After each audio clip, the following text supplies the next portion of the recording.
স্ক্রিনে যে ভিডিওটি আপনারা দেখেছেন সাইফুল আজম আল আজহারি সাহেবের এই বক্তব্য। অনেকেই এই ভিডিওর কমেন্ট বক্সে এসে বলতেছে অহংকার নাকি পতনের মূল। ওনার এই বক্তব্যে নাকি ওনার উস্তাদদেরকে অসম্মান করে কথা বলছেন। কিছু মূর্খদের জাহেলদের কমেন্ট দেখে আমি রীতিমতো অবাক হয়ে গেলাম।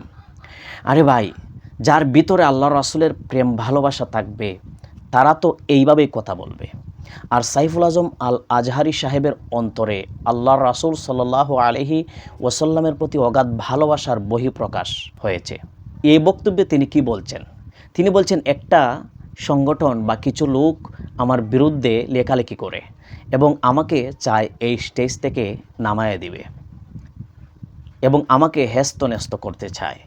তিনি বলছেন আল্লাহ রাসূল সাল্লাল্লাহু আলাইহি ওয়াসাল্লামের ভালোবাসা এবং নেগাহ করম যদি আমার অন্তরে থাকে, আমার উপর থাকে, তাহলে পৃথিবীর কোনো শক্তি নাই আমাকে এই স্টেজ থেকে নামাতে।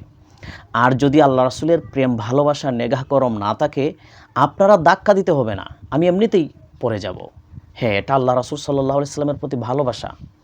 আর ওনার সিনাটা রাসূলুল্লাহর প্রতি ভালোবাসায় পরিপূর্ণ। এই জন্য নিজের উপর কনফিডেন্স আছে, নিজের উপর সাহস রেখে, নিজের ভালোবাসার প্রতি হিম্মত রেখে তিনি এই কথাগুলো বলছেন। এই জন্য ওনাকে অহংকারী বলতে পারবেন না। ওনার মতো আল্লাহ রাসূলকে ভালোবাসেন, ওনার মতো আল্লাহ রাসূলকে ভালোবেসে আপনারা প্রমাণ করেন। অযথা একজনের পিছনে মিথ্যা অপবাদ, এরপরে বিভিন্ন ট্যাগ লাগানো থেকে বিরত থাকুন। বর্তমান সময়ে বাংলাদেশে লক্ষ লক্ষ যুবকদের আইডল সাইফুল আজম আল আজহারি, এটা মাথায় রাখবেন। শুধু আহলে সুন্নাত ওয়াল জামাতের মতাদর্শের নয়, বিভিন্ন মতাদর্শের এবং শিক্ষিত সমাজরা এবং বাংলাদেশের শিক্ষিত সমাজদের মধ্যে একটা অংশ সাইফুল আজম বাবর আজহারিকে ফলো করে। সো আপনারা বিভিন্ন মিথ্যা অপবাদ দিয়ে কাউকে থামাতে পারবেন না। আল্লাহ তাআলা যেন সঠিক বুঝ দান করেন সবাইকে।